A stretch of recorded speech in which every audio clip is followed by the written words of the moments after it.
Bom dia, Débora, Rosa, quem está entrando agora.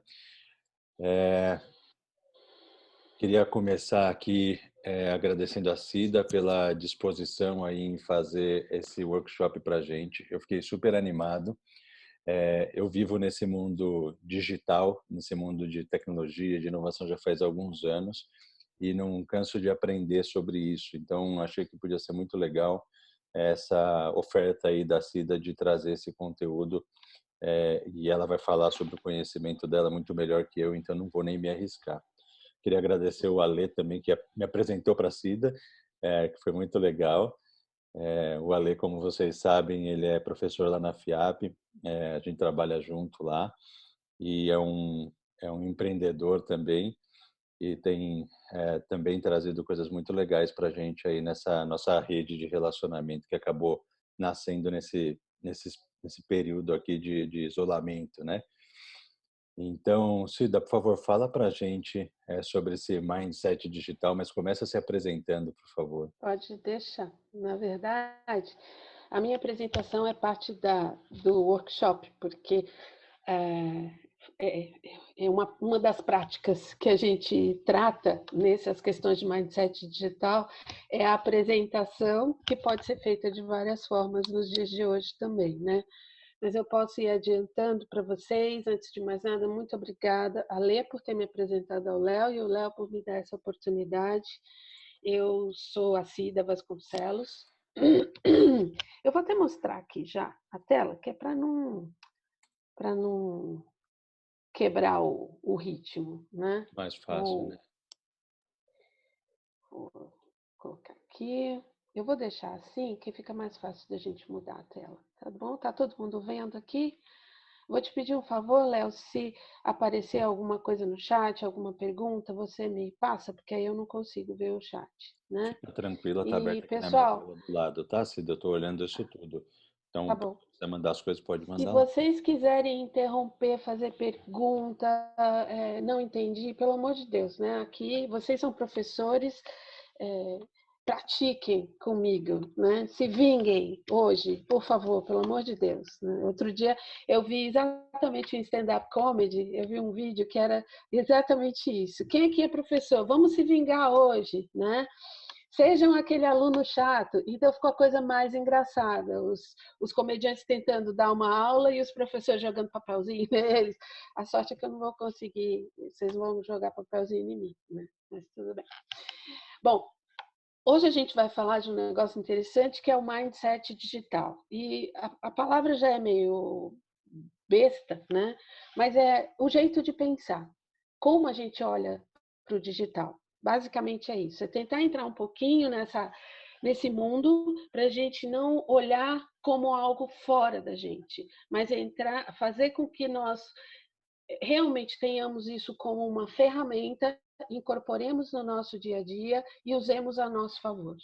Se tem um grande spoiler desse nosso dia de hoje é ser digital não é usar o digital, é usar a informação a seu favor. E as ferramentas, elas estão aí para nos facilitar nesse sentido. E o nosso mindset, às vezes, torna essas ferramentas nossas inimigas, porque a gente coloca como barreiras de aprendizado, como obstáculos a serem superados. E no momento em que a gente olha para isso de maneira mais amigável, pode ser que isso vire realmente uma grande alavanca no nosso desenvolvimento, tanto pessoal quanto na nossa interação profissional. Eu sou a Cida, né? Aqui tem uma foto que resume basicamente a minha vida, já tem alguns anos, porque agora eu estou com 53, né? Eu tenho uma formação aí de alguns anos na estrada da tecnologia. Eu sou formada em ciências da computação, mas eu fiz pós-graduação, especialização em marketing e administração na GV, fiz faculdade na UERJ, lá no Rio. Trabalhei em muitas empresas diferentes da área de tecnologia e telecom. Sou trabalhadora voluntária, sou espírita, né? Trabalho voluntariamente há mais de 30 anos em uma ONG. E sou a mãe da Catarina e esposa do Fernando, que é psicólogo, está atendendo lá embaixo, a Cacá está aqui fazendo lição e depois vai fazer, ela está com 12 anos, eu fiz agora ela fazer ginástica também. Nós temos uma esteira em casa, eu botei ela para se mexer porque o negócio não está fácil. Esse é um jeito tradicional da gente se apresentar, né? E quem eu sou, onde eu sou, como eu me formei. Mas hoje em dia, gente, nós temos outros jeitos de nos apresentar para as pessoas. Profissionalmente, principalmente, está cada vez mais comum que as pessoas nos conheçam antes pelas redes sociais do que pessoalmente.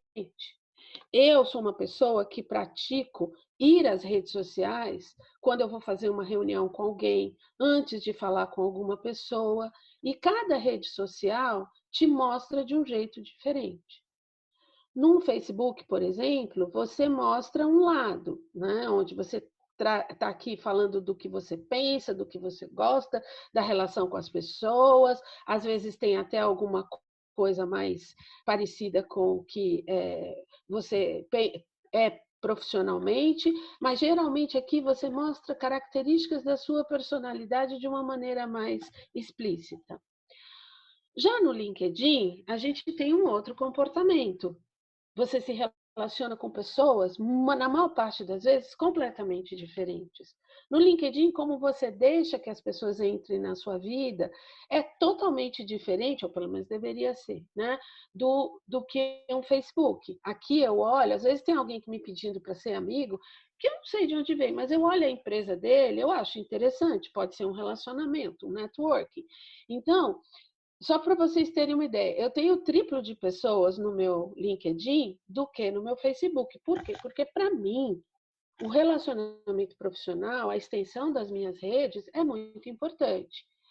E ao contrário de muita gente que eu conheço, quando eu vou aqui para o Instagram, eu sou uma das pessoas mais pobres que eu conheço, porque eu não gosto.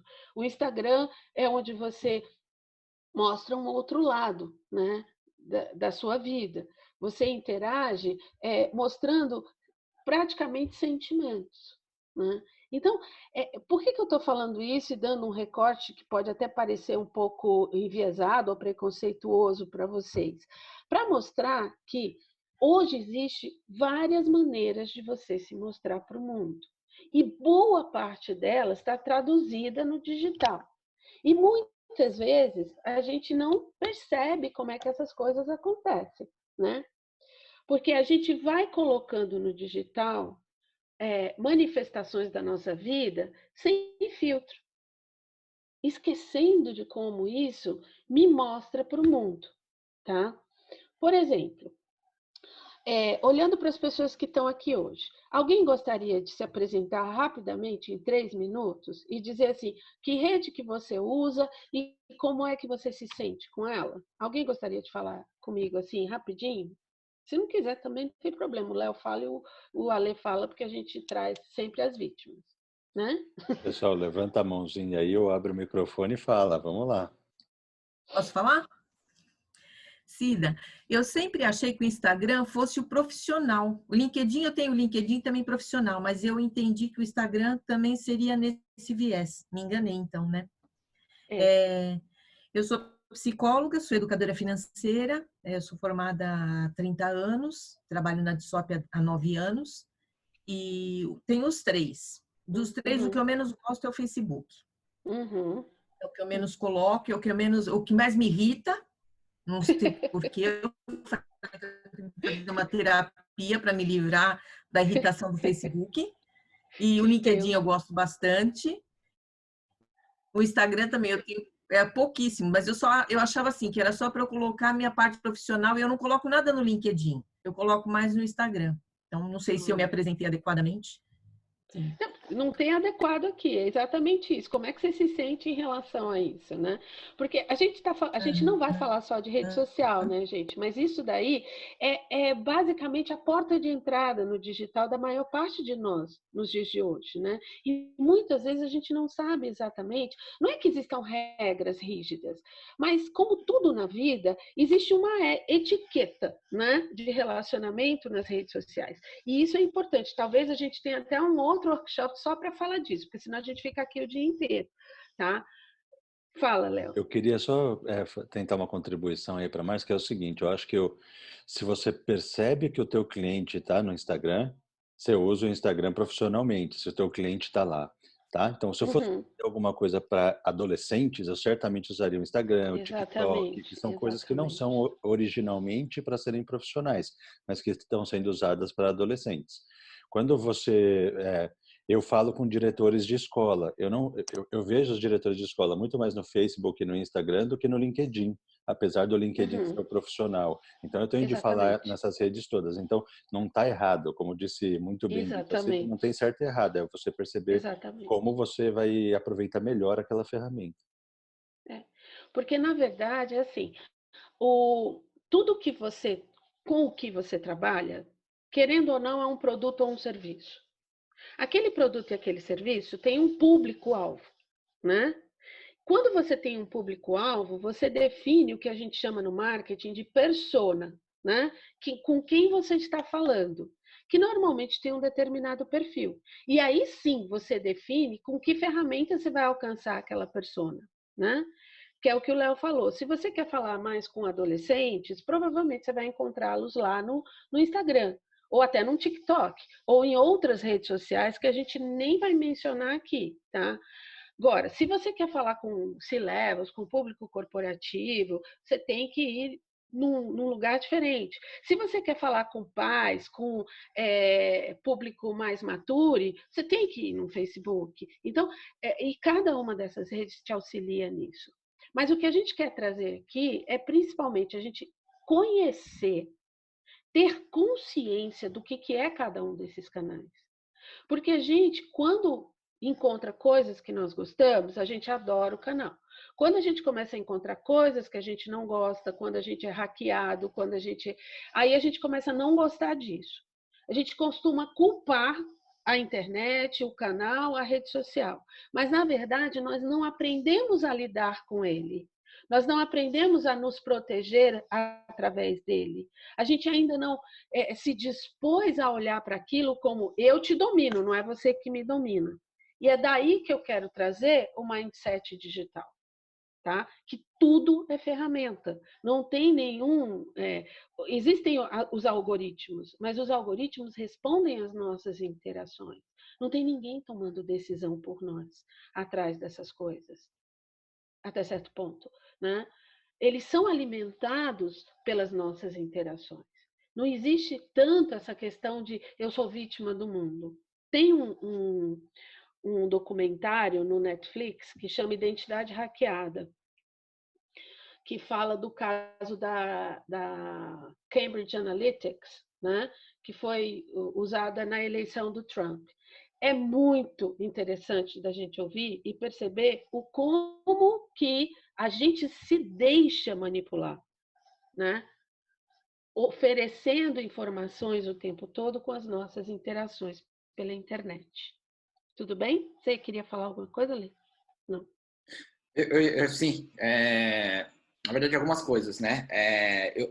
Quando eu crio a minha rede social, e não só a rede social, acho muita coisa que eu faço quando eu falo de inovação, eu penso muito no propósito. Então, assim, pô, eu vou criar no LinkedIn, mas qual o propósito lá de criar, né? É por estar presente ou fazer alguma coisa? Então, eu tenho sim a rede social no LinkedIn, que eu sou muito ativo, e aí para o lado profissional, né? O Instagram, sim, eu tenho também. Eu coloco muita coisa pessoal. Mas, de novo, meu propósito lá do Instagram é colocar coisas que me fazem feliz quando eu coloco. E não expor as outras pessoas. Então, dificilmente eu coloco, por exemplo, foto de família. E aí eu tenho um pouquinho desse medo de expor muita coisa, como a Cida falou da questão do Cambridge Analytica. Porque a gente realmente, né, essas coisas são mapeadas. Eu tenho um pouquinho de medo, talvez seja até loucura, mas eu acabo não colocando. Coloco muito mais coisas que me fazem sentido. E, inclusive, no Instagram, ele é bloqueado. Então, eu só consigo colocar pessoas, só as pessoas que me seguem, só quem eu realmente conheço. Por outro lado, eu tenho uma segunda conta no Instagram, que é do meu lado profissional, que é da minha empresa. Então, a gente também pode fazer isso, né? No Instagram, colocar uma conta pessoal e outra profissional. E o Facebook, na verdade, eu tenho por ter. Aí sim, eu tenho por ter. Não, assim, eu nem sei a minha senha. Na verdade, minha esposa sabe, ela que manipula ali meu Facebook, mas para que ela quer deixar lá, colocar as coisas, fazer o link e tal. Então, é mais nesse sentido que eu utilizo. Mas eu sempre vou muito do propósito, né? Por que você está criando? Não é por criar por criar mesmo. A gente pode ter um workshop só de marketing digital também, viu, Léo? Que eu acho que é interessante, porque quando a gente pensa em marketing, às vezes a gente está pensando só na empresa, mas o marketing pessoal também é muito importante nos dias de hoje, né? Sexta que vem, eu nem divulguei a agenda da semana que vem, mas sexta que vem vai ter sobre marketing e vendas. Se você quiser participar e, junto com a Mônica, vocês fazerem juntas, vai ser perfeito. Nossa, vai Legal, ser muito depois a gente legal. Vai ser conversa. muito legal. Tá. Inclusive, ontem a Cida me deu um monte de toque, né? A gente conversou ontem, né, Cida? Você me deu um monte de toque, achei sensacional. Eu trouxe aqui umas reflexões para a gente, né? Que é mais ou menos isso que a gente estava fazendo agora. Se alguém quiser comentar sobre isso, né? Como é que essas ferramentas digitais, redes sociais, hoje, né? Essa coisa quase obrigatória que a gente teve que fazer de entrar no digital, como é que isso tem ajudado ou até atrapalhado a sua vida? Não sei se alguém quer fazer um depoimento, né? Ou então a gente pode responder a um mente que eu coloquei aqui, tá? O Ale tinha ensinado vocês na semana passada. Se vocês quiserem entrar aqui no mente.com, tá? Entra aí, pode ser no computador ou no seu celular. Entra no browser, coloca lá mente, assim, né? .com e digita este código quando ele pedir. Aí a gente vai ver assim, a minha pergunta é: como eu me sinto em relação ao mundo digital? Preparado, mais ou menos, ou despreparado? Vou fazer uma pergunta, se dá para poder responder melhor, tá? É, Eu entendo os riscos, como o Ale falou e tudo isso, mas eu não me importo com eles. Para mim, o benefício que vão respondendo, essa pessoal. Vai lá, exposição Léo. assim me traz, eu acho que é ok. Tá? Eu acho ok o Google saber onde eu estou a cada momento, porque me traz uns outros benefícios que para mim é uma boa troca, tá? Mas eu não sei Exatamente. se isso me bota preparado ou mais ou menos preparado, por exemplo. Não diria que isso é preparado, né? Mas você está ciente dos seus riscos, né? Não, e isso é uma promessa que eu acho que eu vou escrever lá no final da apresentação, gente. Sabe o povo que usa Facebook e tem mania de vez em quando fazer uns posts assim? Declaro que a partir de hoje o Facebook está proibido, bota aquele textão de usar os meus dados, etc, etc, etc. Gente, isso não serve para nada, tá? Se você quiser que o Facebook não use os seus dados de jeito nenhum, fecha a sua conta e deleta tudo que está lá, para começo de conversa. Se você quiser limitar isso, aprende a usar as configurações de segurança do Facebook e configura o que você quer que seja visto ou não seja visto. Se você quer que as pessoas olhem suas fotos ou não, se você quer que elas compartilhem seus posts ou não, tem que ter trabalho, dá trabalho. Fazer um post dizendo que não quer por causa da lei, não sei das quantas, que ninguém nem se deu o trabalho de consultar se a lei realmente existe, não adianta, tá? Então, quando o Léo fala estou ciente dos riscos, entrei. Sabe quando a gente baixa lá o aplicativo e fala assim, o Google quer usar seus contatos, tá, tá, tá, tá, tá, tá. A gente nem olha o que está falando, a gente só clica OK porque quer o aplicativo. Na hora que você clicou aquele OK ali, você está dizendo para ele que pode usar tudo que é seu. Você já falou.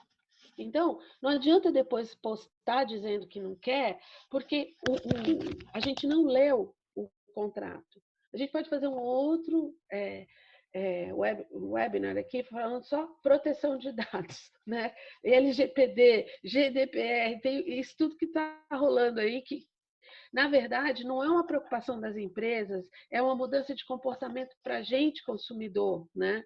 Bom, a gente sempre tem, eu faço muito esse workshop em vários lugares e sempre o mais ou menos ganha, né? Porque a gente conhece o digital, a gente sabe do que se trata, mas a gente muitas vezes não se sente preparado para lidar com todas as opções e as variedades que ele tem. Então, a ideia da gente hoje é conhecer um pouquinho o que está por trás de tudo isso, para a gente ter consciência de que não existe um big giant head lá, alguém tomando decisões por nós, sentado numa nuvem esquisita, né? E resolvendo a vida para a gente, que nós somos muito mais capazes de lidar com as nossas informações do que a gente pensa. Obrigada, pessoal, aí que respondeu. Posso fazer Fala, só um Léo. comentário sobre essa história dos acessos e do que a gente compartilha e concorda ali com o Facebook ou com o que for? Tem uma frase que é muito boa que é o seguinte: se é de graça, o produto é você. Se você não está pagando para aquilo, são as suas informações que estão sendo negociadas. Pode ter certeza, não tem outra alternativa. Exatamente. E se tem um aprendizado importante também do dia de hoje gente, as nossas informações são o verdadeiro ouro, o novo petróleo, tá? É isso. Informação é tudo hoje. Os negócios são baseados em informação, e a gente vai falar disso rapidinho hoje aqui também. Então, eu penso que um banco lida com dinheiro? Não. Dinheiro está na base da pirâmide. O que transforma o banco em ser bem-sucedido é lidar bem com as informações. A escola lida com os alunos e os professores, mas se não houver um bom sistema de informação e eu aprender a lidar com ela, desde a informação mais fundamental, que é o ensino, até os dados de pais, alunos, né? Toda essa logística que está por trás, o negócio, ensino, educação, ele não existe. Aprender a lidar com isso na quantidade que ela é produzida hoje, na variedade e que ela é armazenada hoje, é a mágica do digital e o que transforma e o que vem fazendo crescer novos negócios, como a gente vai ver hoje aqui também ainda, tá bom? Então, nós vamos falar de revolução, né? Acho que assim, o básico do nosso entendimento aqui hoje é o que a gente chama de quarta revolução industrial. Tenho certeza que algumas pessoas aqui já ouviram falar disso. Eu vou passar um vídeo rapidinho aqui para a gente ter um resumo. E anota aí, Fórum Econômico Mundial, World Economic Forum. O nome do site é weforum.org. Você quer aprender coisa nova? É ali. É sensacional, tá? Eu vou passar esse vídeo aqui, que é do Fórum Econômico Mundial, e aí a gente já conversa. The original Industrial Revolution was driven by the discovery that you could use... Só um segundo. The original Industrial Revolution was driven by the discovery that you could use steam engines to do all kinds of interesting things. That was followed by additional revolutions for electricity and computers and communications technology. We're now in the early stages of the fourth Industrial Revolution, which is bringing together digital, physical, and biological systems.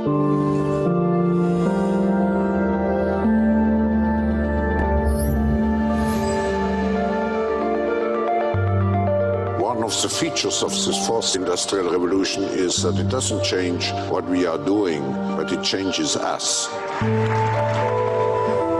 We need a different economic model that will allow us to meet the basic needs of every human on the planet, and that will be focused not on growth per se, but on maximizing human well-being. We have energy technologies that can power our civilization, but how do we get it and implement it at the scale we need at a price that people around the world can afford? If we're able to do something to transform cities, to make them more efficient, then the impact can be huge.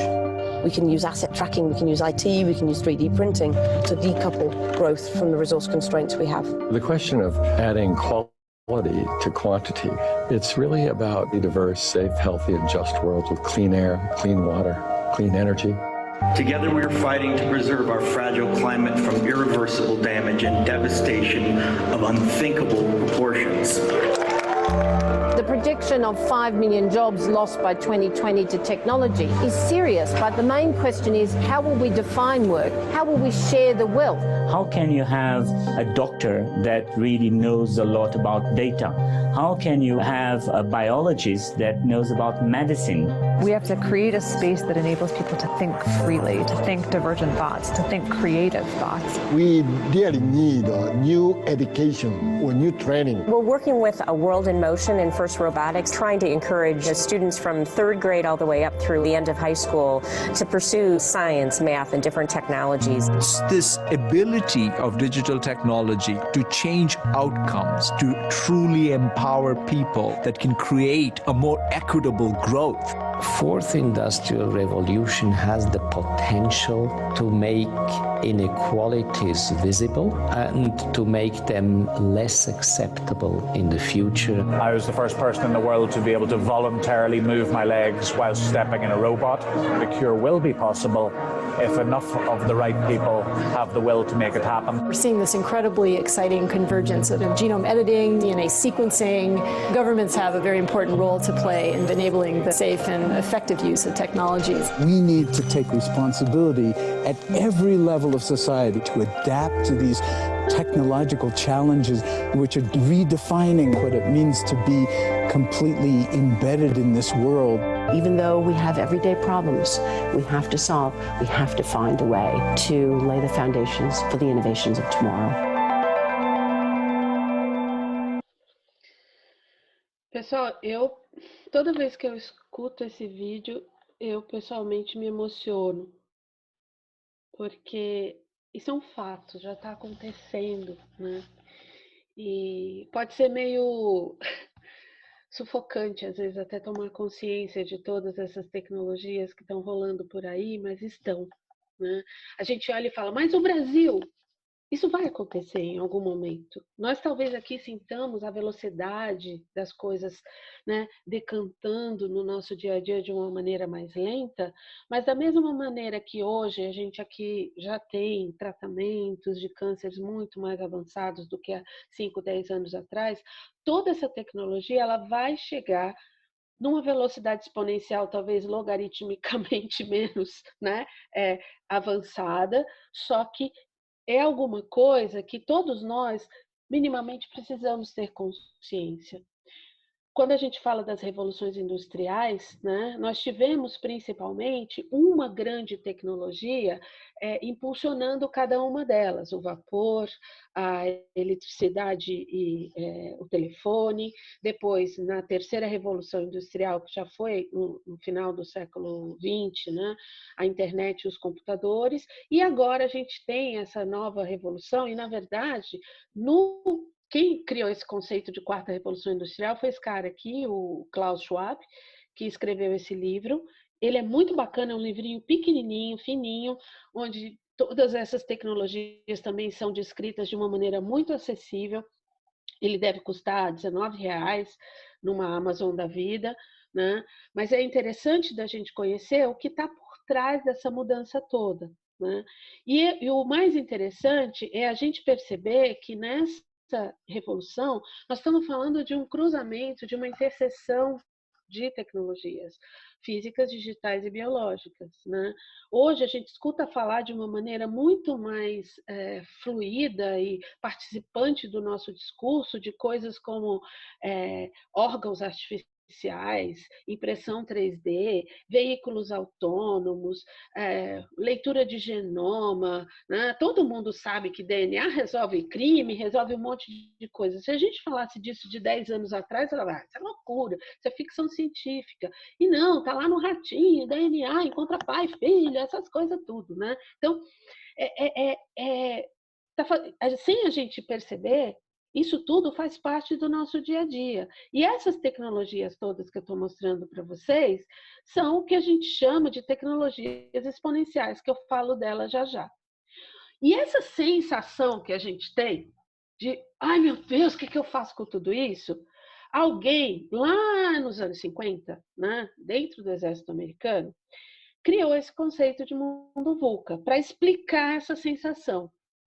Porque a Segunda Guerra Mundial, entre um dos bons efeitos que ela teve, porque tudo na vida, né, apesar dos grandes sofrimentos que a gente atravessa, sempre resultam em algo positivo, né? Esse é um pensamento construtivista que eu particularmente tenho. Não estou bem dizendo as coisas, eu acho que a gente tem outros meios de aprender, mas é importante a gente perceber que tudo nos impulsiona, como está acontecendo no mundo de hoje. No vídeo que a gente acabou de ver, inclusive, teve uma das senhoras lá falando que em 2020 a gente perderia mais de 3 milhões de empregos. Só que não foi para a tecnologia, né? Foi para o coronavírus mesmo.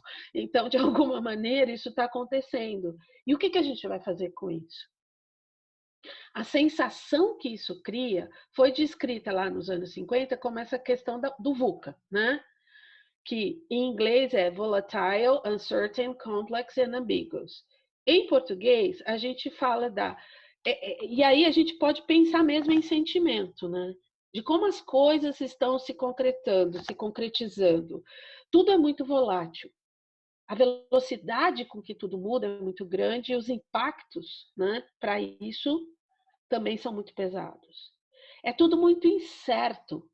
Eu não sei se a decisão que eu estou tomando, ela realmente é a completa, é a certa, é a melhor, mas eu preciso tomar uma decisão porque é tudo muito rápido. Só que essa decisão é tomada em cima de um contexto muito complexo. Justamente porque é tudo muito veloz, eu tenho que interagir com pai, com mãe, com filho, com as crianças que têm ferramentas digitais, os professores que não estão conseguindo, não têm estrutura nas suas casas para poder dar as aulas. Como é que eu junto tudo isso e faço as coisas continuarem andando, né? E, ao mesmo tempo, essa decisão que eu tomo, eu vou usar essa ferramenta para dar aula, eu vou escolher esse meio para ensinar as crianças. Será que eu tomei a decisão correta? Eu não sei, né? E essa é uma sensação que se exponencializou lá no final da Segunda Guerra e agora a gente está sentindo isso de uma maneira ainda mais dolorida, né? O que eu faço com isso? Tem uma solução do ponto de vista teórico e conceitual, claro. Tudo é aprendizado e vocês são muito melhores do que eu para lidar com isso, né? O que é um aprendizado? Para eu lidar com essa volatilidade, eu tenho que definir uma certa visão e o objetivo que eu quero. Para eu lidar com essa incerteza, eu tenho que entender minimamente o contexto em que eu vivo e basicamente é isso que a gente está tentando fazer aqui hoje, né? Para eu definir dentro dessa complexidade para onde eu vou, também tem a ver com a visão, mas é estabelecer um caminho, né? E para a ambiguidade, o nosso amigo Alê falou na semana passada, tentativa e erro, agilidade. Eu tenho que testar as minhas hipóteses, porque se tiver errado, eu conserto rápido também. Não tenho mais aquelas certezas de antes. Eu trouxe aqui algumas das implicações dessa questão de mundo VUCA no mundo educacional, de um artigo que eu li. E, por exemplo, como esses números daí, depois eu passo para vocês, se não estiver dando para ver direitinho, mas aqui tem, por exemplo, o crescimento das matrículas em aprendizagem à distância, na educação à distância. Isso é uma coisa que tem crescido muito rápido aqui no Brasil, tá? Ou seja, as pessoas estão adotando outras maneiras de acessar o aprendizado. E isso é uma coisa que tem crescido muito rápido. Esse lance do geracional, a gente vai voltar aqui, e eu acho que a gente pode voltar nisso na aula de marketing digital, porque é uma discussão muito interessante quando você vê aqui, por exemplo, boomers, X, Y, Z, millennials, etc., né? Como que usam os meios de comunicação. Só que hoje, eu posso ter um público de aprendizado de mais de 50 numa universidade, por exemplo. Eu tenho dentro de salas de aula, hoje em dia, pessoas de menos de 20 e pessoas de mais de 50. Está cada vez mais comum. Como é que eu adapto os meios de comunicação, de aprendizado, de passar o conhecimento para essas diversas gerações? Porque, gente, só abrindo um parênteses, a gente volta já já. Eu determinar que a pessoa tem, ela não sabe usar a rede social porque ela tem mais de 60 anos, é a mesma coisa que eu dizer assim, aquele cara é leonino, ele é muito narcisista. E recortar todo mundo por uma data de nascimento. Não existe isso, tá? Esse é um recorte muito de marketing para definir aquilo que a gente tinha falado antes de persona, tá? Hábitos de consumo, maneiras de interagir, mas de um grupo social, não de pessoas especificamente. Isso pode me auxiliar na hora de determinar como eu vou abordar um determinado grupo de pessoas, mas não define a minha abordagem de indivíduos. Tudo bem? Alguma pergunta? Por enquanto, no chat, nenhuma. Se alguém mandar lá, eu estou olhando. Ou, se não, de novo, abram um microfone e vamos conversar. O legal dos workshops é a gente interagir mais, né? Né? Quando eu falo de incerteza na educação, como que eu vou lidar também com todas essas novas formas, né, de educar? Será que eu consigo definir, na China, por exemplo, já existem algumas escolas que estão definindo aprendizados personalizados para cada criança, dependendo da dificuldade de cada uma delas, baseados em inteligência artificial.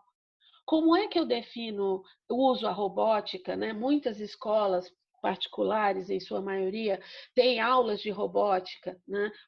Como é que isso interage com as outras disciplinas? Ela é uma disciplina em si ou ela é uma ferramenta para as demais? A maneira de introduzir isso também para as crianças, né? Como é que eu uso esse aprendizado? Será que para adultos? Aonde que eu enfrento isso numa andragogia? E um monte de novas profissões, gente. Hoje em dia, quase 30% dos alunos que entram numa universidade não terminam, ou, quando terminam, não vão exercer a profissão para a qual eles acabaram de se graduar. Porque a variedade de coisas e de novas profissões, e aí eu recomendo também o relatório de O Futuro das Profissões, o Futuro do Trabalho, do Fórum Econômico Mundial, que fala da quantidade de novas profissões que há hoje em dia. E que muitas vezes você diz assim, eu vou fazer uma faculdade de Direito. Daqui a alguns anos, fazer faculdade de Direito pode não significar nada. Você tem que ser um especialista de alguma coisa lá em cima, porque o que está dentro da lei e a análise de processos, aquilo que os estagiários fazem dentro de escritórios de advocacia, é feito por um Watson em segundos. Ele encontra o processo, a jurisprudência, não sei o que, não sei o que, não sei o que, de uma maneira muito mais rápida e eficiente. E aí, a inteligência está além disso, está acima disso. Não é uma questão de substituir a função, ou melhor, a profissão, mas aquela função ela não faz mais sentido. Radiologia, por exemplo, é uma coisa que tende a ser substituída pela inteligência artificial também, porque ela é uma mera análise de padrões. Agora, o que você vai fazer com aquela informação para gerar um diagnóstico? Também tem muita inteligência artificial em cima disso. Agora, é uma máquina que vai conversar com as pessoas sobre o tratamento? Não sei. Então, essas questões são sempre levantadas o tempo inteiro. E a complexidade na educação? Eu trouxe aqui justamente essa questão geracional, porque, e aqui, gente, é alguma coisa que você entra lá no Google e coloca gerações e tal, aparece muita análise nesse sentido. De verdade, eu trouxe isso daqui para dizer que isso daqui simplifica demais a análise das coisas. Eu posso entender um perfil de seres humanos, mas eu não entendo indivíduos através de uma análise simplificada como essa. Não adianta dizer, meu avô é um baby boomer. Eu tenho pessoas na minha família com 98 anos que são super tranquilos em rede social. E conheço pessoas de 20 que falam, não consigo mexer com isso. E aí, o que você faz? Ah, não, mas como assim? Você é uma geração Z, você não sabe mexer com isso? Isso pode gerar até novos preconceitos, não é verdade? E a ambiguidade, né? Porque muitas vezes eu trabalho com uma falta de profundidade que o excesso de informação vem gerando nas pessoas. Muitas vezes aquilo que eu acho que foi compreendido não foi compreendido. Porque o excesso de informação gera essa superficialidade, né? E nós todos estamos passando por um processo de ansiedade em consumir tudo que é gerado. Né? Somos todos jornalistas, somos todos blogueiros, somos todos conteudistas. Né? Queremos deixar a nossa opinião registrada em algum momento. E o que a gente está gerando, muitas vezes, é só Big Data, tá? que a gente explica já já também o que é. Tudo bem até aqui? Seguir em frente? Bom, fazendo um resumo dessa questão do VUCA na educação, né, tem muitos pontos que a gente pode pensar. O aprender a aprender e o aprender a desaprender, que foi um conceito trazido, inclusive, pelo Alvin Toffler, né? Ele fala que o alfabeto do século XXI é aquele que não quer aprender mais, não é o que não sabe ler nem escrever. O professor, às vezes, como facilitador, né? Não é só que eu sei tudo, mas como eu vou traduzir esses conhecimentos e dar os caminhos de aprendizado. O estudante como protagonista é uma mudança importante. Tem uma educadora que chama Esther Wojcik, ela trabalha na Singularidade, na Universidade de Singularidade, e ela traz muito isso, né, no processo educacional. Ela está trabalhando na mudança do processo educacional nos Estados Unidos. Depois eu passo essa referência. Ela tem uns TEDs interessantíssimos, né, para aprender com ela, porque ela fala assim que as salas de aula hoje em dia ainda usam os modelos da segunda revolução industrial, né, com o professor à frente e os alunos aprendendo. As salas de aula dela são colaborativas, são diferentes. E lá nos Estados Unidos ela fala assim, como é que a gente quer mudar o modelo educacional se às vezes a gente entra numa sala de aula onde as cadeiras são grudadas no chão, então não tem nem a oportunidade da gente mudar a forma de se sentar com as pessoas, quanto mais a de interagir, né? Daí vem a questão do engajamento, experiência, gamificação e uma série de outras coisas que a gente pode olhar. São todos artigos que eu pesquisei também, depois eu posso passar essas referências para vocês, tá bom? Quando a gente fala de tecnologias, aquelas todas que foram mencionadas lá no vídeo, a gente tem um conceito por trás que é a exponencialidade, né? Nós temos nos acostumado um pouco mais com esse conceito, vendo os gráficos de crescimento da disseminação do coronavírus, né? Mas esse conceito de exponencialidade foi criado lá em 1965 pelo Gordon Moore, né? Que era um dos donos, um dos fundadores da Intel. Pois é, aquele pessoal que faz os benditos, tá aí, ó, olhou no seu computador, tem um Intel aí, provavelmente, né? E ele percebeu já que naquela época o conceito era o seguinte, para cada tecnologia que era lançada, para cada chip que era lançado naquele momento, aquela capacidade de processamento estaria superada em 1 ano e meio e custaria a metade do preço. Ou seja, a evolução, né, desse determinado tipo de tecnologia era muito rápida, não era linear, era exponencial. E aqui a gente tem alguns exemplos. Por exemplo, a impressora 3D. Quando ela foi lançada em 2007, a gente tinha uma impressora pequenininha para fazer coisas muito simples, custando $40 mil.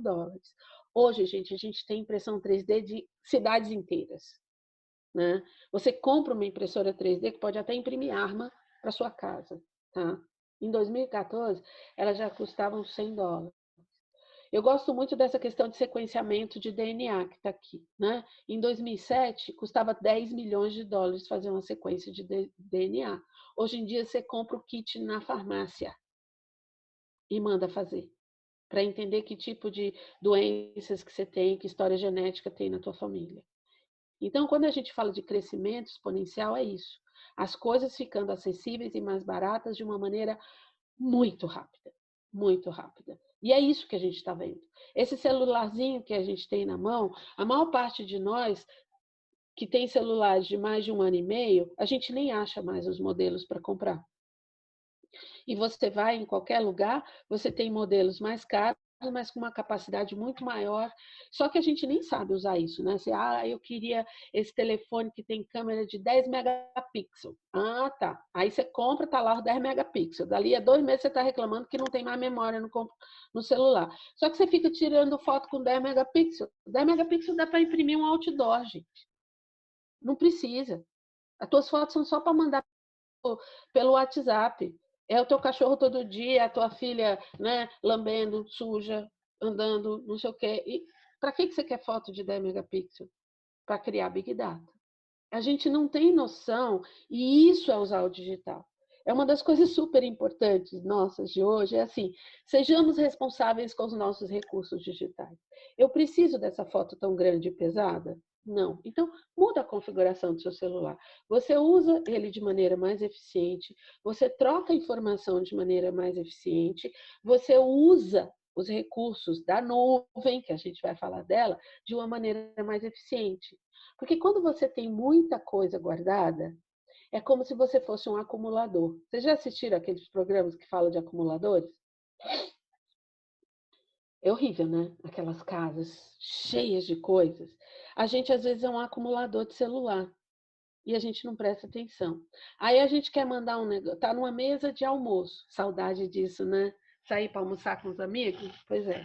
Mas aí você está numa mesa de almoço, você está com uma pessoa do outro lado da sua mesa. Aí você fala assim, vou te mandar um negócio aqui engraçado, um vídeo que eu recebi. Você manda. Você tem noção do que isso significa? De que processamento que está acontecendo aí por trás? O que sai do seu celular, entra na internet, vai para um data center, pula vários lugares, às vezes, do planeta, volta pela internet até chegar na pessoa que está do outro lado da sua mesa. Gente, a internet hoje e a computação em nuvem consomem quase 30% de toda a eletricidade gerada no planeta. E somos nós que estamos consumindo isso. Às vezes, eu vou me ligar no Wi-Fi que isso não custa nada. Não custa nada para quem? Custa de geração de pegada de carbono, custa de recurso em muitos lugares. E às vezes a gente não tem consciência. E consciência digital é isso também. A gente precisa ser econômico, a gente precisa ser parcimonioso, a gente precisa ser consciente em tudo que a gente faz na vida, né? Porque o nosso comportamento mudou muito, né? Nós somos pessoas hoje que lidamos com o digital e incorporamos isso na nossa vida, às vezes de uma maneira meio sem entender. Tem um cara sensacional que às vezes quem tem um pouco mais de tempo nessa pandemia seria legal de conhecer, para quem não conhece, o Zygmunt Bauman. Ele faleceu aos 91 anos em 2017 e ele era um filósofo polonês que morou a maior parte da vida dele em Londres. Ele fugiu da Polônia na época da Segunda Guerra Mundial e ele criou esse conceito de modernidade líquida, né? Tem muitos vídeos dele no YouTube também, ele esteve aqui no Brasil. E ele fala exatamente dessa dificuldade que nós temos de lidar com o tsunami de informação que a gente recebe hoje, né? Ele fala que a gente estava acostumado, e nós, né, geração X, boomers, e até um pouco da geração Y, fomos criados, né, fomos educados com a mentalidade de que é tudo muito certo. Eu sei o que eu vou ser quando eu crescer, com quem que eu vou casar, em que cidade que eu vou morar, as minhas escolhas, para onde que eu quero viajar. E os amigos que eu tenho. Isso mudou muito com a amplitude da informação, né? Mudou, ele chama isso de liquidez. Nada é muito certo. Hoje eu tenho mais amigos no Facebook ou no Instagram do que eu jamais imaginei ter na minha vida real. Mas será que eu conheço realmente essas pessoas? Como é que é meu relacionamento com elas? Até onde eu me exponho com essas pessoas? Eu não penso muito nisso e isso gera uma ansiedade muito grande.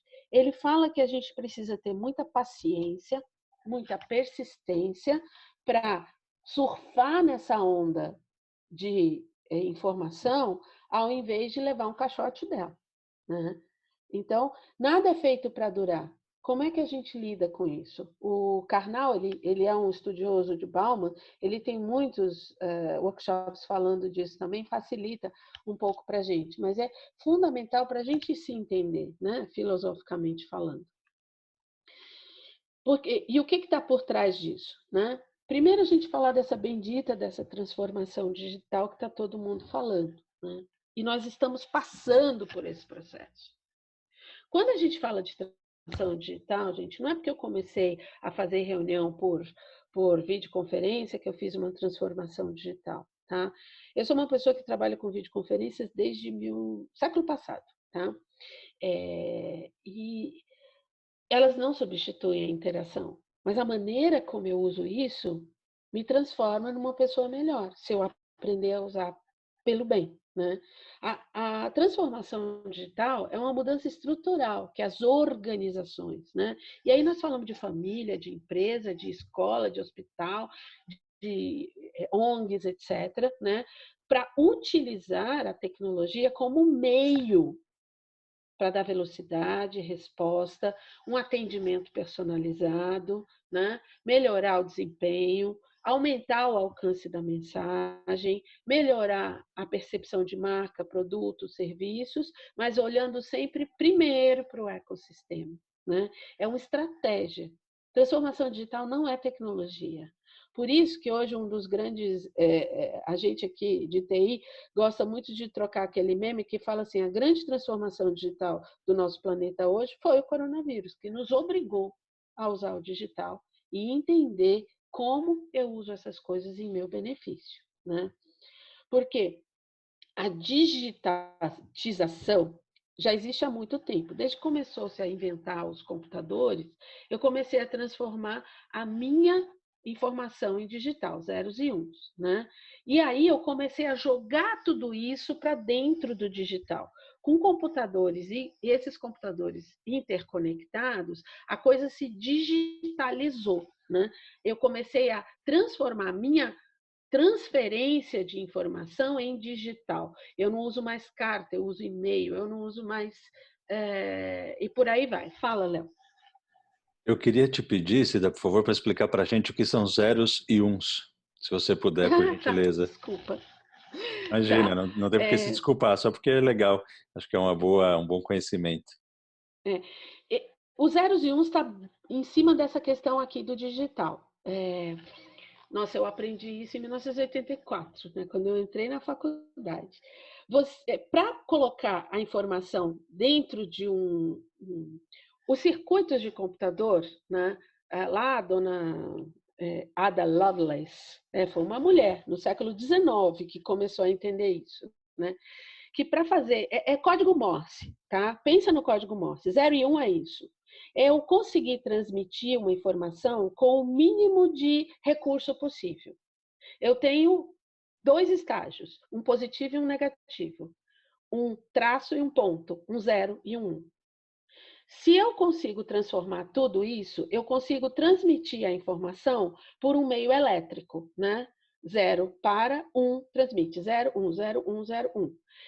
Compassando essa informação ou combinando-as em vários, numa sequência, como uma palavra, eu transformo tudo que existe de forma de comunicação, dígitos e letras, eu transformo numa sequência de zeros e uns, de dígitos, né? Uma sequência digital. O número 0, por exemplo, ele é representado por 0, 0. O número 1 é 0, 1. O número 2 é 1, 0. O número 3 é 1, 1. O número 4 é 1, 0, 0. E por aí vai. Essa é a linguagem digital.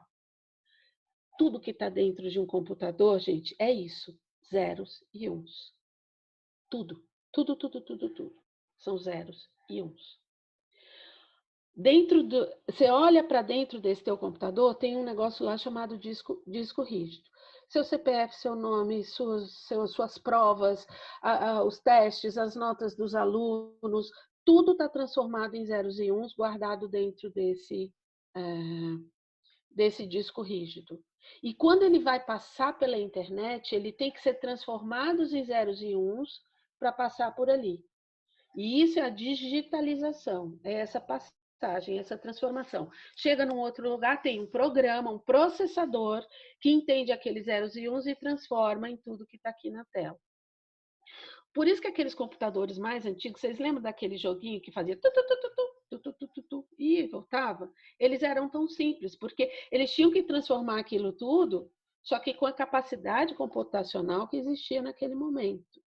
Então, um computador como o nosso, esse que está na mesa de vocês, ele tem uma capacidade computacional bilhões de vezes maior do que o primeiro computador que foi inventado.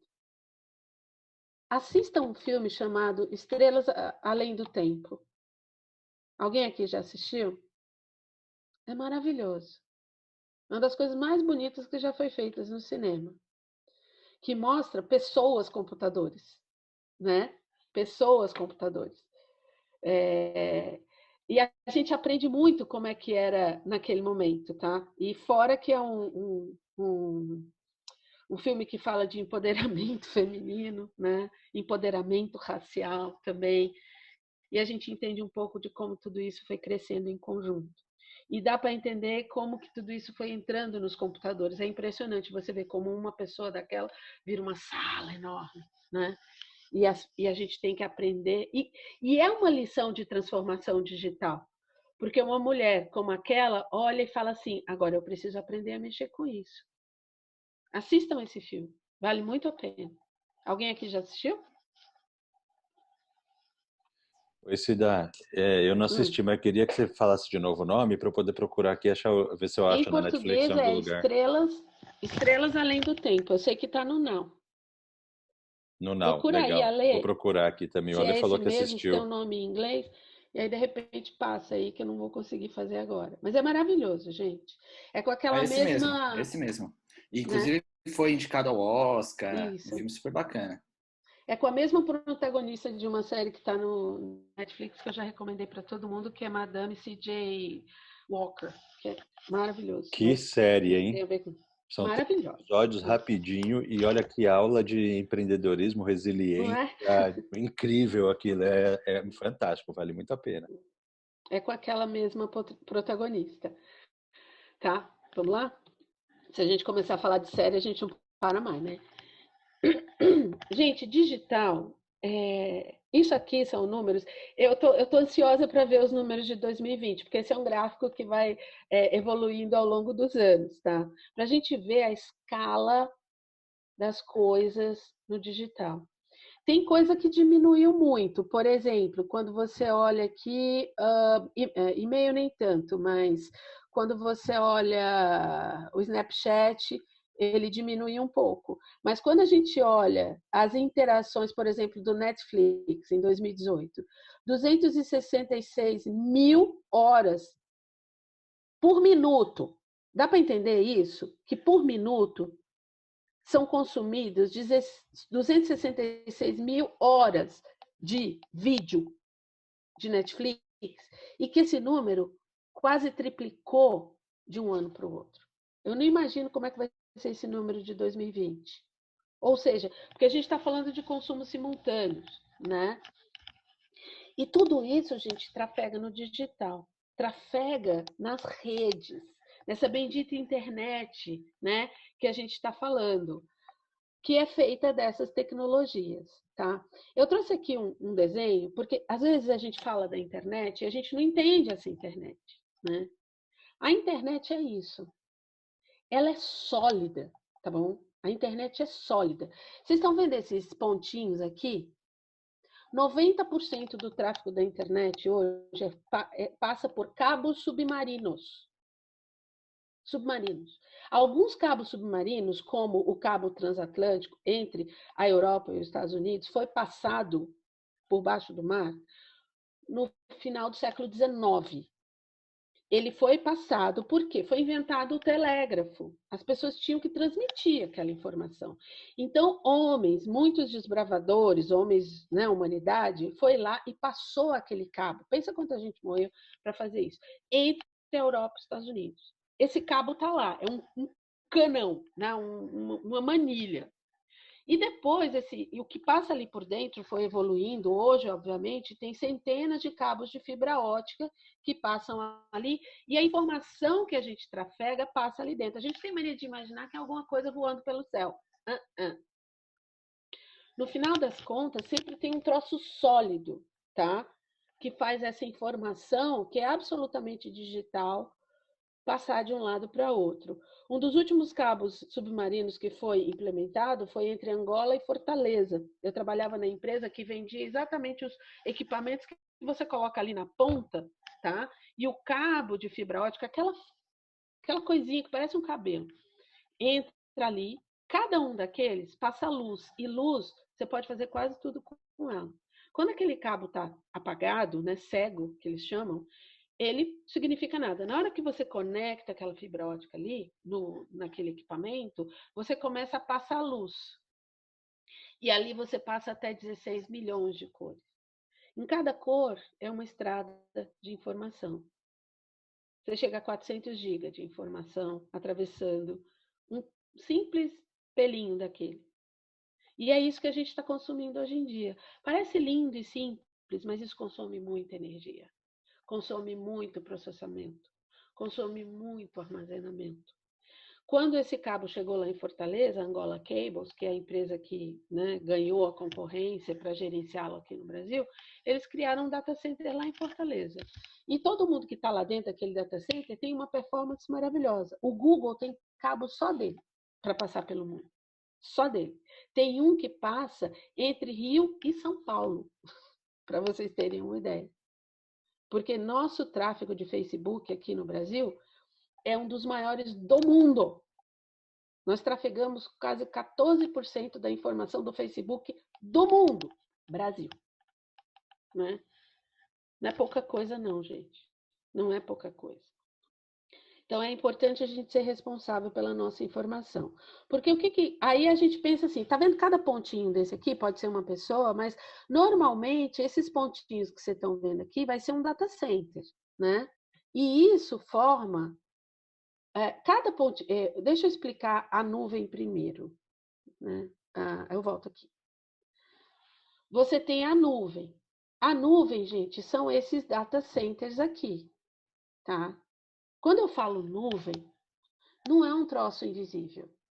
Quando o Pokémon Go foi criado, ele gerou um tráfego e um volume de dados tão grande, tão grande, tão grande, que a princípio, a Nintendo contratou os data centers da Yahoo para armazenar isso, mas não deu conta. Então, eles levaram também para os data centers do Google.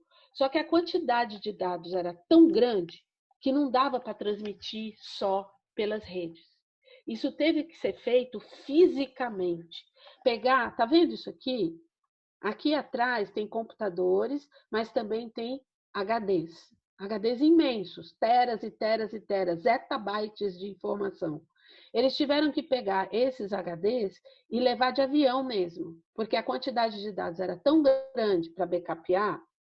Sabe o que? Backup, né? Vocês fazem isso na vida? Façam. Backup é um negócio super importante, porque quando a gente fica sem a nossa informação, sem o nosso Facebook, a gente fica, sem o nosso WhatsApp, a gente fica louco, né? Só que quando a gente pensa, ó, eu tô lá no meu celular, entrei no WhatsApp, mandei um vídeo, né? Aí eu mandei um vídeo. O que acontece? Aquele vídeo vai lá para a sua operadora. Na sua operadora, ela entra num lugar desse, tá? Para entrar num lugar desse, gente, ela atravessa todas essas coisas que estão aqui. Tá vendo a quantidade de energia que tem que ter? Porque esse lugar, que é o data center, ele não pode parar. Não pode parar. Se ele para, isso tudo que está aqui tem que estar replicado em outro data center, senão a gente fica sem informação. Sabe esse negócio do receber R$600 do governo? 90% do que está lá parado, dizendo assim, em análise, é essa capacidade aqui de dados que não deu conta da quantidade de gente querendo entrar aqui dentro. Tá? E aí, o que o governo tem que fazer? Replicar esses dados todos em outro lugar. Só que ao redor disso tem redundância de eletricidade, redundância de internet, redundância de processamento, redundância de armazenamento, redundância de pessoas, porque se cai tudo tem que ter quem entenda da eletricidade, da internet, do processamento, do armazenamento, né, do banco de dados, da aplicação. Ou seja, e tudo isso tem que estar dentro de um lugar com a climatização certa, porque senão não funciona, né? Com os servidores certos, com os sistemas de energia certos. Sistema de segurança, então, gente, é segurança para entrar, para sair, e segurança de dados, né? Firewalls, etc. Isso é uma nuvem, tá? Com esse monte de gente aqui olhando o tempo inteiro para ver se está tudo funcionando certinho. Vocês tinham noção disso? Eu queria até fazer um complemento aí, Cida. Dois, aliás. Eu faço também. Duas coisas assim. Uma sobre o impacto disso, né, do nosso consumo de dados e tudo, com esse isolamento, Netflix, Spotify, compulsoriamente colocaram uma qualidade mais baixa dos vídeos. A gente não consegue mais pegar a melhor qualidade justamente para controlar isso um pouco. E no ano passado eu conheci uns caras de armazenamento de dados, né? Que tem essa imagem que tem esse cara no computador, um monte de máquina. Uns caras que fazem isso, eles fazem micro espaços assim, né? Eles pegam containers e colocam. Sabe onde eles vão? Eu os conheci no Canadá. Eles vão nos lugares gelados, frios, cheios de neve. Exatamente. Justamente porque esquenta tanto e precisa de tanta energia para refrigerar que os caras, para economizar energia, vão nesses lugares frios, assim, Estônia, lá no norte do Canadá, tem isso mesmo. Tem. Tem, porque o consumo é muito grande, muito grande. E aí a gente nem fala de coisas como blockchain, Bitcoin, que estão consumindo mais ainda, né? Os tais dos mineradores. A gente não tem muita ideia do que está acontecendo por aí pelo mundo. Então, esses caras, por que eu vou me preocupar? Preocupe-se, porque a transformação é individual, né? Pessoal, deu para entender um pouquinho o que está por trás da nuvem? Posso complementar também, Cida? Pode, querido. Eu gosto de falar assim, eu fazer algumas analogias, né? A analogia que eu faço assim, imaginem vocês com as viagens que a gente fazia antigamente. Antigamente a gente pegava o avião e para passar o tempo lá dentro a gente via um filme que era único passando num telão ali do avião e todo mundo assistia ao mesmo filme. A evolução dela foi quando a gente começou a ter telinhas individuais, né? Mas ainda passando o mesmo filme, mas a gente começa a ficar mais próximo das pessoas e não ficar aquele negócio, o pessoal levantou, não levantou, ficar aquela luz na cara, quem quisesse dormir não ligava da sua televisãozinha. E a próxima evolução foi quando a gente começou a assistir o que a gente queria, né? A gente como que a gente está vivendo hoje? A gente vai num avião, né? Ou ia, né? Que a gente não está viajando mais, mas a gente ia e via, escolhia qual filme, qual a música que a gente queria, ficava tudo personalizado. E colocando pro nosso dia a dia era um pouco disso, né? Antigamente a gente via um filme lá na tela quente, né? Na segunda-feira na Globo, então era só aquele horário, aquele específico momento. Depois a gente foi para um lado mais individualizado, que foi as videolocadoras, Blockbuster. A gente pegava a fita cassete, fita de filme lá na sexta-feira e a gente só devolvia domingo, mas pelo menos a gente assistia o que queria. E a gente foi agora, que é o momento que é o mais digital, que é Netflix. E quando a gente fala de Netflix, exatamente, a gente pode assistir qualquer filme em qualquer momento. E aí, fazendo essa analogia com o que você falou, é exatamente isso. Imagina o data center da Netflix, tudo isso na nuvem e está personalizado para cada um. Cada um pode assistir qualquer hora, qualquer momento, pausar, colocar o play, não ver mais, ver uma outra coisa, tudo isso ao mesmo momento. Então, imaginar que isso tudo está no data center, está no backup, porque se falhar em algum momento na Netflix por 1 minuto, o pessoal já vai reclamar. Então, fazer esse backup também. Então, vai tudo matar isso... mais do que o corona. Capaz, né? Né? E é interessante que nessa hora a gente volta ali um pouco para o geracional, porque outro dia a minha filha está acostumada com Netflix, com não sei o quê, mas aí outro dia ela queria ver um filme que estava passando na sessão da tarde. Aí daqui a pouco comercial. Ela falou: mãe, que isso? Comercial? Que bizarro! E a gente cresceu assim. Passa mais para frente, né? Não quero ver isso daqui. Passa para frente. Por quê? Porque o mindset é não tem a paciência do espera, opa, vai lá, faz um xixi, pega um lanche, não sei o quê. E isso é modelo mental. É disso que, na verdade, a gente está falando hoje, né? Quando eu falo do digital também, né, Cida, não é só o digital, não físico, físico também. O que quer dizer isso, né? Eu também, outro exemplo que eu dou, a minha filhada também, super acostumada com o celular, né, ver YouTube, não sei o quê. Quando ela começou a crescer, o dia que ela foi ver TV, ela já queria passar o dedo na TV, né? O exemplo do celular é sempre passar o dedo, né? Ela também começou a passar o dedo na televisão. São comportamentos e são coisas que a gente olha, dá risada, mas é importante a gente filosofar um pouco em cima disso, de como que eu interajo com essa criatura, né? A minha linguagem não tende a mudar, a evoluir também, né? E isso não é ruim. Eu acho que uma das coisas bacanas da gente olhar é tudo sempre como evolução, porque nós temos essa tendência de olhar para o passado e dizer o que era bom. Outro dia eu descobri fora o Peter Diamandis, que escreveu um livro chamado Abundância, e ele traz muito isso. Tem agora um outro que chama Steven Pinker, que é um canadense. Ele escreveu um livro que chama O Novo Iluminismo, que eu ainda não li, mas eu quero comprar, onde ele fala disso, de que a gente está melhorando, essas coisas vêm para o nosso bem. Essa mania de olhar para o passado é um mau hábito que nós temos, mas se a gente for ver numericamente, nós estamos muito melhor agora, né? E incorporar isso nas nossas vidas é importante para a gente não lutar tanto contra essa ansiedade também de eu era feliz e não sabia. Não existe mais. A gente tem que olhar para frente e ser sustentável, mas isso é outro workshop também, né? Voltando para a internet das coisas, para falar ela rapidinho, né, que a gente escuta falar disso, e é importante mais para a gente se situar. Eu costumo chamar disso aqui de as coisas na internet, né? Porque tudo está conectado, gente. No momento em que a gente baixa um aplicativo no nosso celular, a gente vira uma coisa na internet. A gente está oferecendo dados para a internet. Hoje as máquinas, você tem um carro, você anda no teu carro, é um carro mais novo, né? Então ele tem lá um computador de bordo, ele tem um GPS, ele tem vários aplicativos funcionando nele. Isso significa que ele é uma coisa na internet.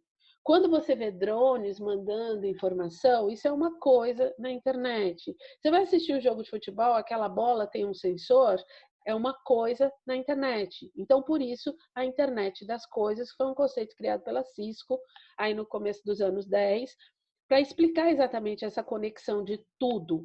Eu e todas as coisas que eu tenho, seja uma geladeira que eu comprei e também pode ser conectada, uma televisão, né, que eu conecto na internet até para assistir Netflix, ou seja lá o que for, são coisas na internet. E eu estou oferecendo informação o tempo inteiro. Hoje, empresas de agronegócio, por exemplo, eles vendem um trator que não precisa de ninguém para dirigir. É tudo feito por uma central. Então, isso é uma coisa na internet, né? A evolução dos negócios está muito baseada nisso, e na educação eu também posso usar, né? Hoje, os nossos alunos são coisas na internet, os professores são coisas na internet, né? Em última análise, porque a gente está provendo informação e trocando isso, né? Então, eu estou falando tudo isso aqui, gente, não para vulgarizar ninguém, mas para personalizar tudo isso e dizer que são conceitos e ferramentas que, se a gente sabe usar pelo nosso bem, pode ser um crescimento e não um obstáculo, né? Aqui, depois eu mando isso para vocês. Não vou tentar explicar a inteligência artificial agora, né? Mas ela não é um computador gigante que está lá resolvendo problemas de todo mundo. Inteligência artificial nada mais é do que um monte de dados, o tal do Big Data, né? Tudo isso que a gente produz com a internet das coisas, com as fotos que a gente sobe, com os dados que a gente entra na internet, isso forma o Big Data. Um monte de informação que está lá, armazenada em algum lugar, nas várias nuvens que existem por aí. Alguém desenvolve um programa, um algoritmo, que olha para esses dados e diz: eu vou extrair uma informação, vou analisar esses dados e analisar padrões. Tá? Por exemplo, o OncoDoctor do Watson, que é a grande máquina de inteligência artificial da IBM. Eles desenvolveram um belo de um algoritmozão que eles começaram a jogar lá dentro informação de diagnóstico, de exame, de tratamento, de resultados, de tudo de câncer. Hoje, esse OncoDoctor, ele é capaz de olhar para essas informações e fazer um diagnóstico e definir um tratamento muito mais rápido. Só que ele não inventa coisas novas. Ele não fala com as pessoas, ele não administra o tratamento, mas ele é muito mais rápido para gerar diagnósticos. Só que, e esse OncoDoctor, ele não resolve problema de veterinário, ele não resolve problema de direito, ele não resolve problema de educação, ele resolve problema de oncologia. Então, quando a gente fala de inteligência artificial, nós estamos falando de programas que resolvem problemas específicos baseado em um volume de dados muito específico. E a inteligência artificial ainda tem muitos problemas por trás. Hoje existem desenvolvimento de protocolos de ética na inteligência artificial, por exemplo. Porque quando você alimenta um banco de dados com determinado tipo de informação, ele vai gerar os resultados baseados nos dados que ele recebeu. E aí a gente tem coisas bizarras como a seguinte: nos Estados Unidos, tem muito algoritmo de fazer recrutamento e seleção, que é tudo inteligência artificial. Você não interage com pessoas mais. Teu RH é um robô, tá? Um bot.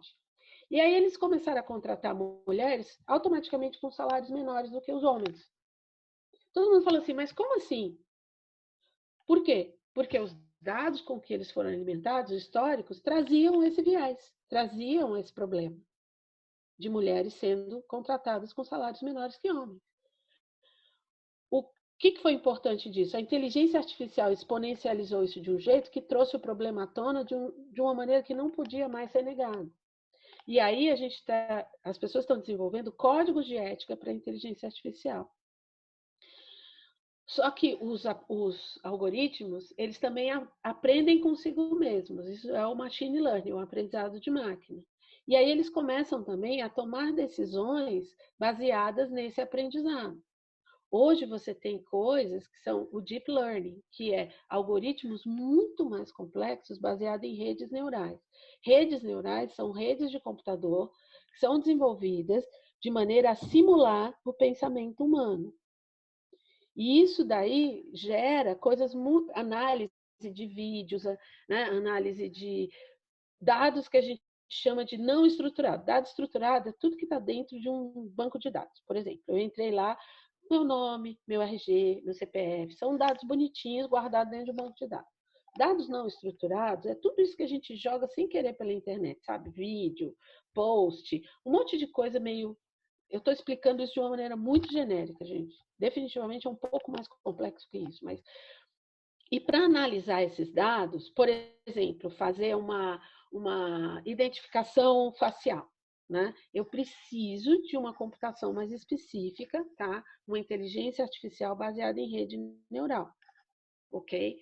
Então, e estamos evoluindo com isso de uma maneira muito rápida. Quem quiser uma visão um pouco distópica sobre isso, leia Yuval Harari.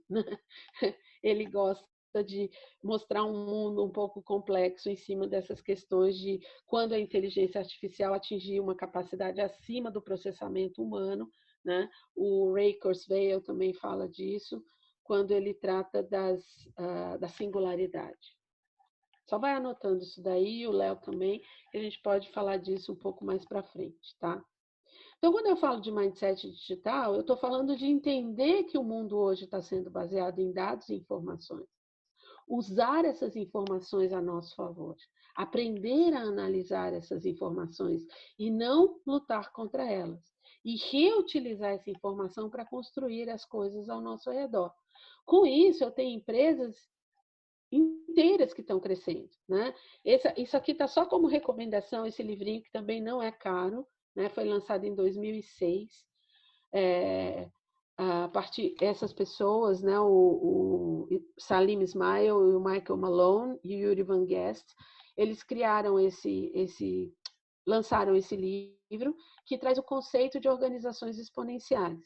São basicamente organizações que usam os dados a seu favor, para crescer de uma maneira exponencial. Elas crescem e os seus produtos afetam as pessoas 10 vezes mais rápido do que organizações tradicionais. Quer alguns exemplos delas? O Google, né? Cujo propósito transformador massivo, o propósito deles no mundo é organizar toda a informação do mundo. E eles crescem exponencialmente. O TED, que eu recomendo para todo mundo, vai lá, ted.org, né? Tem conteúdo de tudo quanto é tipo, de todas as espécies. O TED mais visto do mundo é um cara ensinando você a fazer, mostrando para você que você sempre amarrou o seu sapato de um jeito errado, né? Ele tem 3 minutos e é o TED mais visto do mundo. O propósito do TED é espalhar informações, ou informações que valham a pena, né? Mas essas empresas, elas cresceram com base em informação. O Waze e o Uber, que são conhecidos aqui de todo mundo, são exemplos incríveis disso. Por exemplo, a Waze, cujo case está lá descrito nesse livro. A Nokia, em 2004, resolveu comprar uma empresa que desenvolvia GPS físicos, né? E falou assim, eu vou instalar essas maquinonas super poderosas, ela gastou 8 bilhões de dólares na época, em todas as principais cidades do planeta, e aí eu vou coletar informação e eu vendo esse serviço para o mundo. Aí o Waze, era um grupinho de pessoas lá em Israel, percebeu que para que eu vou ter máquina coletando essas informações, quando todo mundo pode fazer isso a partir do GPS dos seus celulares, né? Se eu faço um aplicativo que na hora que o cara for instalar, eu peço para ele assim, cara, posso pegar as informações do seu GPS? E a pessoa diz ok, eu vou usar toda essa informação das pessoas para atualizar de maneira em tempo real, e eu dou uma informação mais confiável, mais rápida e infinitamente mais barata para o mundo. Eu não preciso contar para vocês a história do Waze, né? Todo mundo usa esse negócio hoje, o Waze, Google Maps, etc. E eu dou a minha informação, como o Léo comentou no começo, para o Waze, de bom grado, porque eu sei que eu vou receber uma informação confiável, porque eu também estou contribuindo com isso. É um modelo de colaboração, de comunidade, que é um dos atributos das organizações exponenciais também. O Uber é a mesma coisa. Alguém olhou e falou assim, cara, tem muito carro parado no mundo. As pessoas podem compartilhar o que já existe e não simplesmente ter um serviço especializado. O cara desenvolveu uma aplicação que ligava pessoas que precisam de carro, de transporte, porque o serviço é transporte, com gente que tinha meios de transporte com tempo ocioso. TOF. Virou um novo modelo de negócio. E a gente vê um monte de coisas acontecendo por aí, como o próprio Airbnb, que está passando por problemas seríssimos nesse momento, inclusive. Já demitiu 19 mil pessoas no mundo, porque a base do seu negócio está sendo, né, abalada. Mas isso pode acontecer na educação? Com certeza. Hoje, isso aqui, gente, é só empresa brasileira, startups, que estão desenvolvendo modelos de negócio baseados em informação, tá? Eu trouxe essas daqui, tem o link também para consultar mais detalhes, tá? De algumas das empresas aqui no Brasil que estão desenvolvendo negócios baseados em informação voltados para o mundo educacional. A AppProvas, por exemplo, se vocês conhecerem, vocês até me avisam, tá? Eles desenvolvem vários modelos de prova para os alunos fazerem e irem testando seus conhecimentos. E ela é dividida por Fundamental 1, Fundamental 2, até Enem, tá? O Árvore de Livros, ele funciona como um streaming de livros, tá? Modelo Netflix, só de livros, para você lê-los, alugar e tal, tá? A BR Hino ensina robótica de maneira digital. Essa Class App é como se fosse um WhatsApp só para professores, mas aí você pode fazer grupos fechados e você troca provas, boletins, etc. Tem os pais, né? Grupo de pais, etc. E você fica como uma rede social fechada para aquela escola trocar ideia. E esse Dentro da História é um aplicativo para as crianças criarem histórias. O Descomplica é treinamento para o Enem. O IDOLS é criação de conteúdos para treinamento de professores. Essa Eruga é treinamentos baseados em realidade virtual e realidade AR/VR. Me faltou o nome. Realidade virtual, realidade aumentada. Realidade aumentada, obrigada. Tá? O Geek cria conteúdos personalizados também para as escolas, para os professores.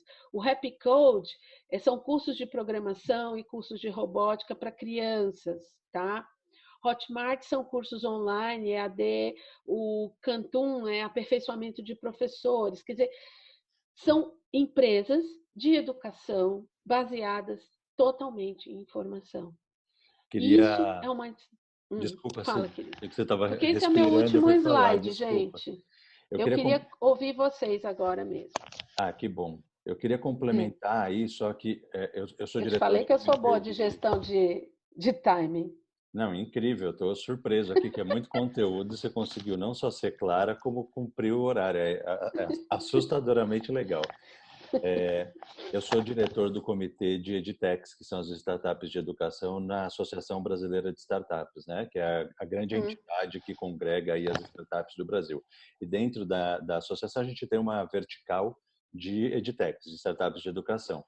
E a gente entregou um relatório, publicou faz algumas semanas, até compartilhei no grupo e posso compartilhar de novo, um mapeamento das EdTechs do Brasil. São 450 só para escolas, só para ajudar as escolas. Claro que não são todas de conteúdo, mas todas essas que você citou possivelmente estão lá, não me lembro de todas.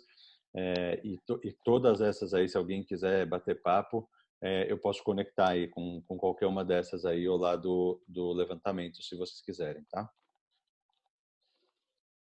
Alguma pergunta, pessoal? Foi muita informação.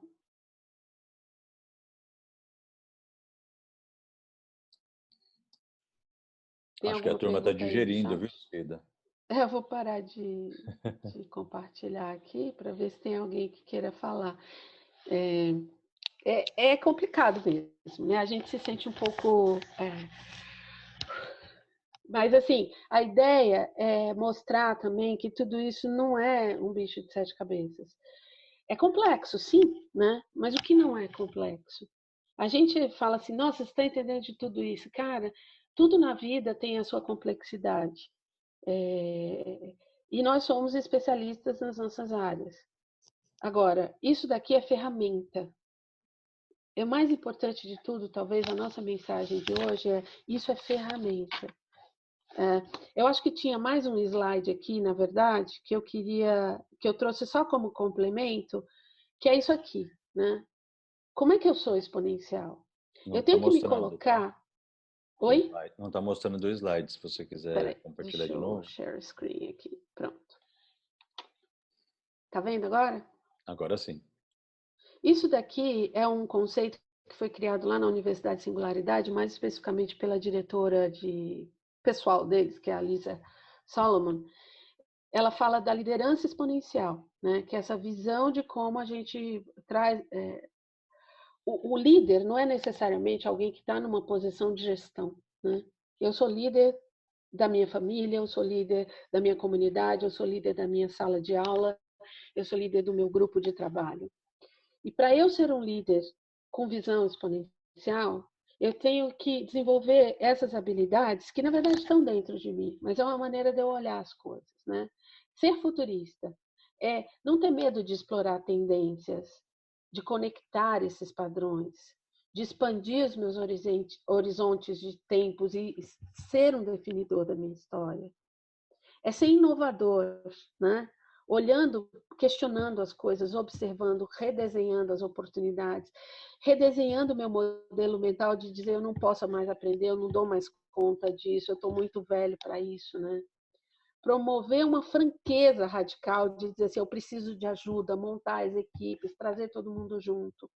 É ser tecnólogo. Tecnólogo não é entender de tecnologia, mas é saber o que ela é e de como, de repente, pode ser aplicável no meu campo de trabalho, né? E o que ele chama de impact drivers, que na verdade mudaram o nome depois para humanistas, é de ser responsável em relação às nossas comunidades, entender de tudo que a gente faz tem um impacto social.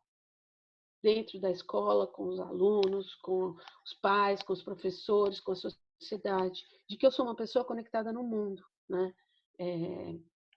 Isso, de verdade, para mostrar que ser digital está muito além, né, dessa questão de saber como é que mexe no WhatsApp ou no Zoom. Tá bom? Acho importantíssimo saber tudo o que está por trás. Assim, a gente não precisa se tornar especialista nisso, mas entender como as coisas funcionam minimamente é muito legal. Débora, fica à vontade para abrir seu microfone e falar, tá bom?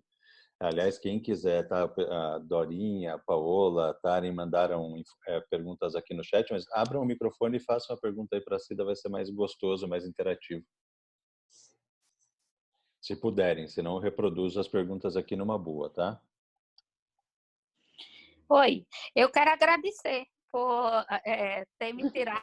Essa manhã foi libertadora. Você me tirou da ignorância, né? Obrigada. Que bom.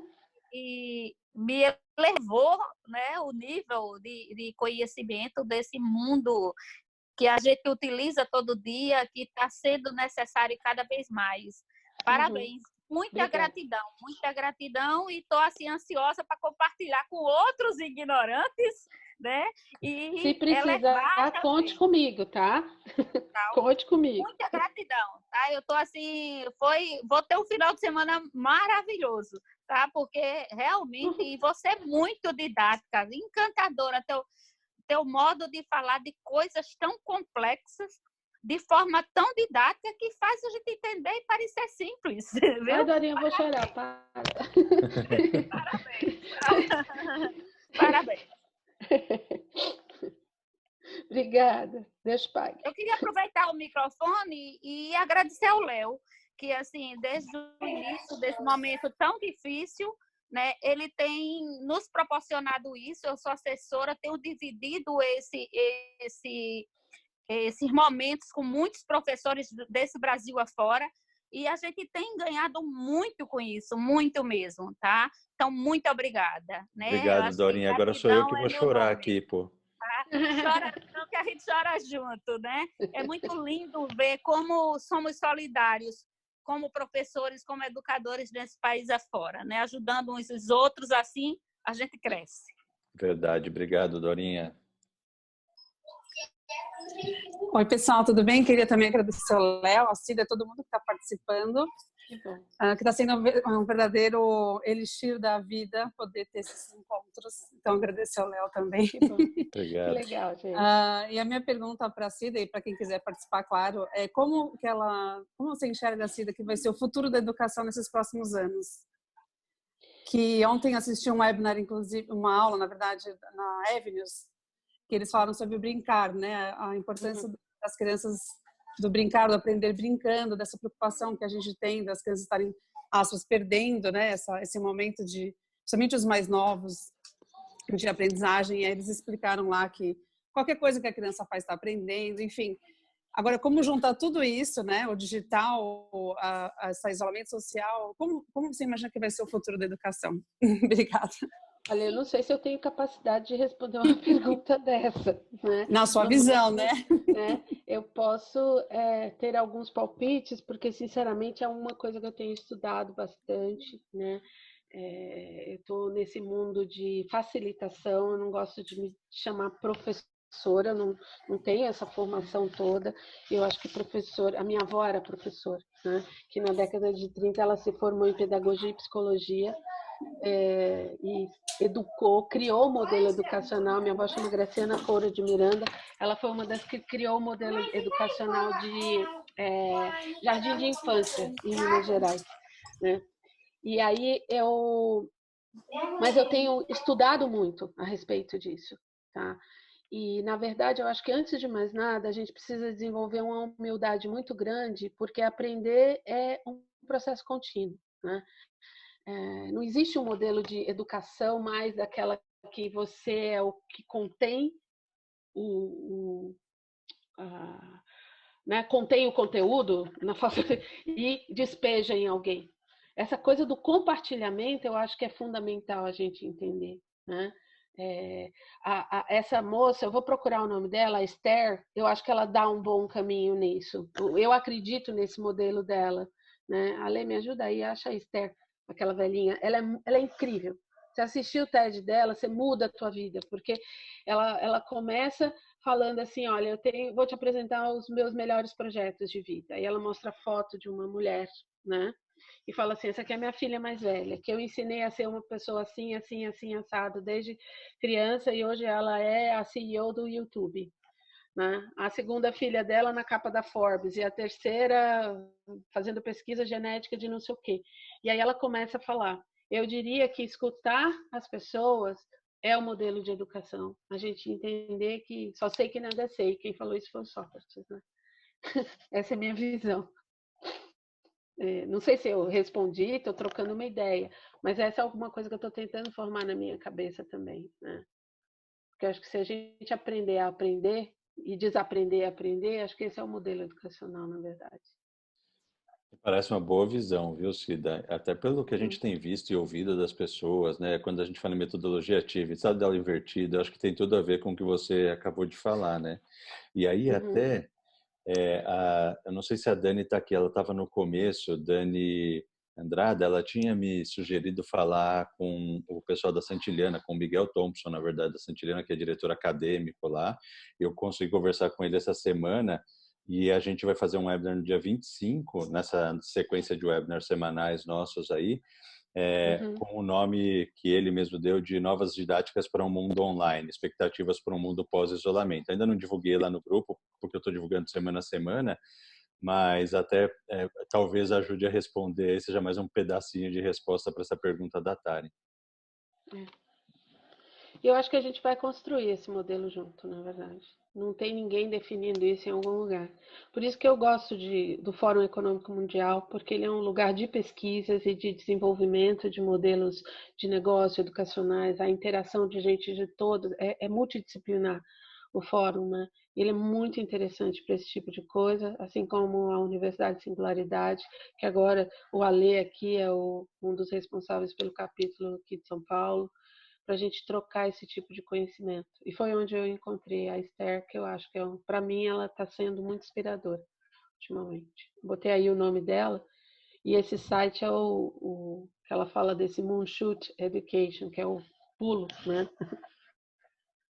Que a gente precisa dar. Muito bom, muito legal.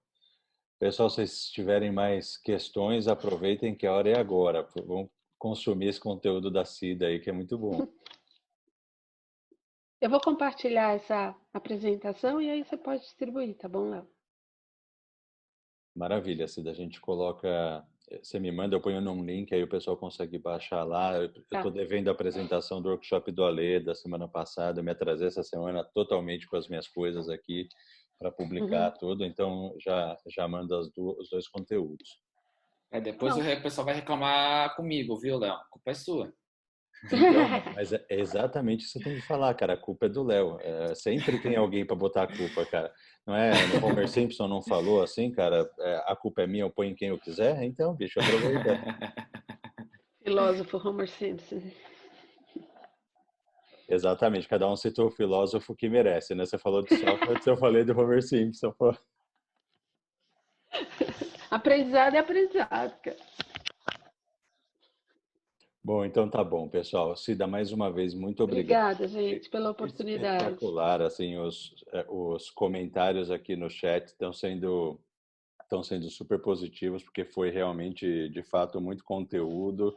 A Paola falou aqui que está com várias inquietações e reflexões borbulhando, super legal.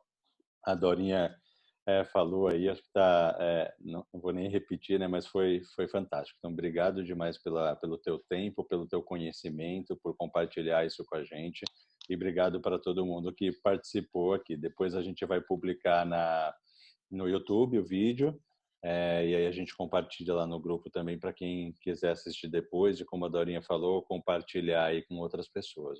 Obrigado demais, pessoal. Bom fim de semana.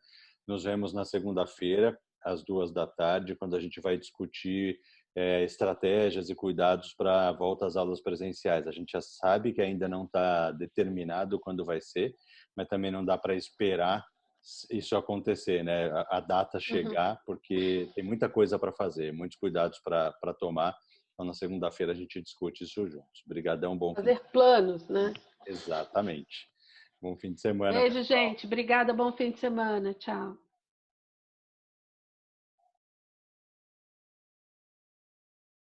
Obrigado, Ale.